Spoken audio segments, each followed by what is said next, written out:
Hey folks, welcome back to the channel. I'm here in beautiful downtown Halifax, which is on the east coast, or the Maritimes as they're called here, of Canada. It's about a 2 hour flight from Toronto, so I'm just here for 48 hours doing some family stuff. So I don't have tons of time to really check out the area. I've been here, this is maybe my fourth time here. Lovely small little town. It's actually really reminds me of Boston and some of the coastal towns in and around Boston, and of course up the coast to Maine as well. If you kind of walk around town, you'll see that the houses here are really quite unique and again very reminiscent of the East Coast, or the New England at least, area of the States. What else can I tell you? You know, it's a protected harbor here, so you're not right on the coast. When you fly in, you got beautiful views of the ocean, and the beaches look terrific here. I'm assuming that the water is really, really cold, though. I think you can pretty much bet on that. Um, but Halifax itself is in a protected harbor. You can hear lots of noise behind me. The city's changing a little bit. A lot of people have moved here from Toronto, because of the cost of living in Toronto and the cost of housing in particular. Uh, this is a very livable city. I've thought about moving here once or twice myself, but maybe it's not quite for me. Anyway, like I said, I've only got a couple days here in the city to check out to check out record stores. So I'm actually sitting here in front of. Well, actually, what does it say there? It says like a coffee house. And Rooms Coffee, it says. But actually inside, and I'll show you some pictures now, what you have is of course a really sweet coffee place, but in the corner, there's a nice selection of rare groove and some jazz and disco and funk and stuff like that. So, been here once before. It kind of changes a little bit. It's gotten a little bit smaller, I'm gonna say. I know that the owner, the guy who obviously probably kind of chips in with rent here at Rooms Coffee, travels quite a bit. Had a chance to talk to him once or twice before, and he does a lot of buying, I think, overseas in Japan and elsewhere. And he might be a DJ as well, and I think he's played in Toronto a few times. Anyway, so sorry I've forgotten your name, and he's not here today, so it's early in the morning, so it's nice, right? Because it's a cafe, opens up at 8 a.m., so you can go in and flip around and have a look at some LPs, right, while you're trying to wake up. What else can I tell you? Yeah, so okay, well, let's go through it. It's actually got, this cafe's got a little bit of a jazz kisa vibe, you know, a Japanese styled coffee kind of listening bar. And so you can see by the photo here that I've taken, that's absolutely stunning kind of set up, and it's got a huge Macintosh, you know, glowing green in the distance there. Anyway. But what did I see here? What do they got up on the wall? Let's have a quick look at what we got up on the wall. I guess there's an old Prestige here from Herbie Mann and Jobby and Bobby Jaspar. Not exactly my thing. It is an original though, from 1958.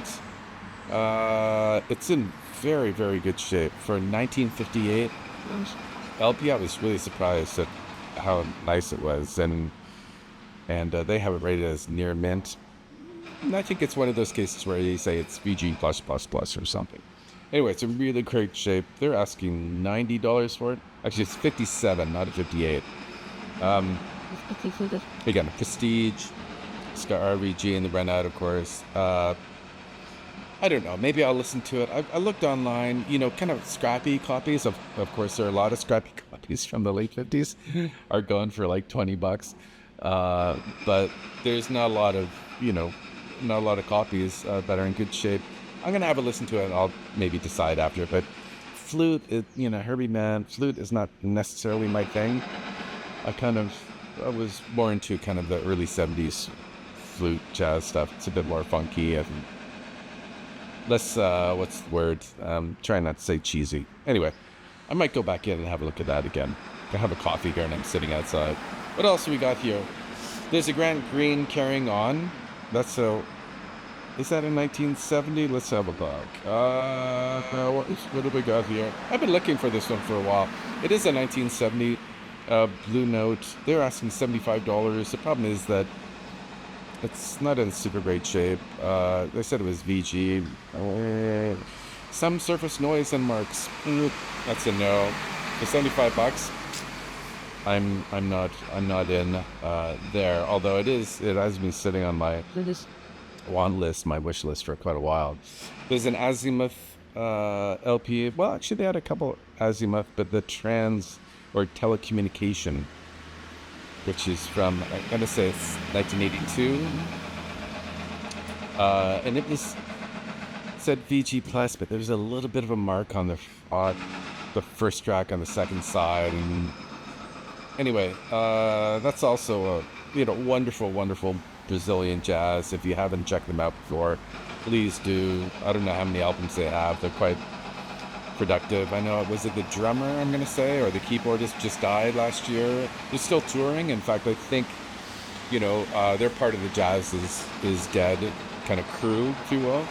And so I think they are promoting a tour of the band.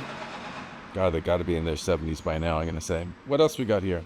Okay, we got me trying to navigate two things with two as. There's an Ahmad Jamal up on the wall. I have it though. What is it? Outer Time, Inner Space. That's a great album. 1972. This one, again, I'm going to say that, the prices are not great here, but once you look at the condition, except for that Grant Green one, they're all in really, really nice condition. So I don't know where. Obviously, it's from personal collection. It's the 72 copy, as I said, and they said it's a near mint. Again, I would never call anything near mint from 1972, but I would say it's a VG++. What they want for that? $70 Canadian, so it's about $48 US or so. It's in good shape, but I have this LP, so whatever. There's also a Charles Erland Intensity. Again, one of his early 1970s, 1974, I think that album's from. It's a great album. It's got Lee Morgan on it. It's an RBG stamped LP as well. It's usually not very expensive. I think I picked mine up for about $15 Canadian, and the copy that they have here is going for what? I think it was asking $25 for it, which I thought was okay. Again, it was in very, very nice shape. So I'm assuming these all came from the same personal collection. Anyway, I'm gonna head over to Taz after this, and Taz is kind of the largest store here in Halifax. Tends to be a lot of newer stuff. T-shirts, posters, that kind of a store, right? Not so much. Maybe I have at least a couple bins of new, used stuff. So I'm gonna sit down, have a coffee. I'm gonna listen to a couple of the albums that I showed you. I don't think I'm gonna buy anything. There may have a turntable in there that I might listen to, but anyway, let's call it quits here now, and let's head over to Taz after my coffee. That is the Lieutenant Governor's house here in the province of Nova Scotia in Halifax. Downtown Halifax. This is one of the oldest residences in the whole country of Canada. It was started, at least, in 1797. Finished, I believe, in 1805. How about that? One of the oldest houses in Canada. Anyway, just thought I'd stop and do a little sightseeing on my way to the next record store. Let's go. Hey folks, okay, we're here. If you look over my shoulder in that direction, you will see Taz Records. Taz Records is again the largest, the most well-known record shop here in Halifax. And I'm gonna go in and have a little dig around. Let's see how it is. If there's not too many people, I'll do some videotaping. If not, I'll take some pictures so you can see on the inside. and I'll come back out and give you an update. Okay, let's rock.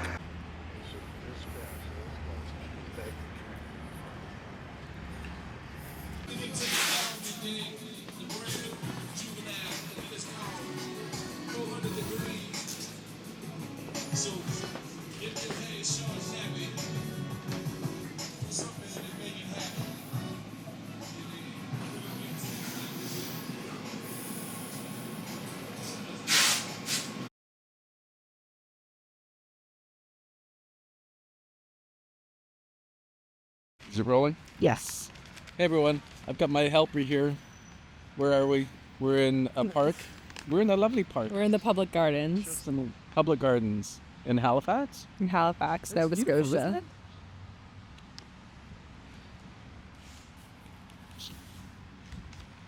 it? And I'm just back from Taz Records, which is, as I said before, one of the biggest record stores in Halifax, right? Mm-hmm. And what do we think of Taz? They had a really good. They had a big jazz selection. They've got everything there. They also had a really nice selection of East Coast musicians, like local musicians. There were probably like 3 bins, so I kind of went through there. So that was nice. I don't know a lot of kind of Atlantic, Celtic or whatever music, but there are a few people that I recognize, kind of pan-Canadian stars from Nova Scotia.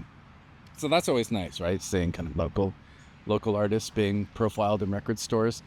But it kind of reminded me of, what's that big store down on Spadina, Lily? Sonic Boom. Sonic Boom. It kind of reminded me a bit of Sonic Boom. 'Cause Yeah, it's got for sure. It's got like cassettes over here, and it's got in the corner there's posters, and in the other corner there's T-shirts, right? And it's just got a huge selection of kind of whatever. But they didn't have a lot of used stuff. They had like 2 bins of used stuff, which was kind of mixed. They had some good stuff in there, but nothing that I wanted. And so I just mostly kind of went through the jazz. And I also got this really cool bag. Sam the Record Man. Right. Anyone from Canada will immediately recognize that. And did I tell you that they put this on top of the building next to my office in Toronto, right in central Toronto? This original sign, it's a neon sign. Anyway, established 1959. So that was cool. Okay, all right, let's get into it. What I got here. Chris Potter, live at the Village Vanguard. That just came out last year. That was a good price, $35. Is it back? We can. Yeah. You're freaking me out. Anyways, I saw Chris Potter. I think I saw him in New York, and I saw him in Stockholm as well. And they had a studio album there. But honestly, I think his studio album stuff is a bit too contemporary jazz, if that makes sense. Whereas the live stuff tends to be a bit wilder, a bit more free jazz, much more energy, I find, than his studio stuff. So I left behind the studio album and picked this one up. I just listened to the first track online, and it sounds awesome. So I'm excited to listen to that one. 2 others from Taz. Some of you may know James Blood, Tales of Captain Black. That's a cool. Do you know that one, Lily? No. All right. Well, that was originally, can you see that? From Backstreet Records in St. John, New Brunswick. Got a good deal on that one. Ornette Coleman is playing alto saxophone on it. Yeah. And what's interesting about this LP as well, I think this is not the original, but the reissue, is that there is a Van Gelder stamp on that as well. Cool, huh? I thought it was cool. It is. My helper today doesn't think it's You're right, it's cool. But this is pretty wacky. It's a wacky album. Mm-hmm. It's loud, it's jazzy, crazy. Okay, there's the film. There's a theme building here. Here's Julian Lage's live in Los Angeles. This one thing I noticed about Taz is they had a lot of record store day stuff. Yeah. And a lot of stuff that sold out, a lot of stuff that I don't see in Toronto. So that was kind of cool. Is that a Canadian record store day? It doesn't look like it. limited. I think that's like a red vinyl. I haven't opened it yet. Anyway, I also feel like this is the same thing as the Potter album, the Chris Potter album, that his studio stuff is a bit too predictable. That his live stuff it has so much more energy to it. So anyway, there we go. 3 LPs. Unfortunately, I only got to do 2 stores here in Halifax, so maybe, not sure if I'm going to be back because the camera person here, they'd be moving to another city in Canada, which means that I will be reviewing record stores in that city. It's a surprise. Maybe next year. I'm heading off to France next week. Take care, everyone. Next video will be somewhere in the depths of La France. Vive la France!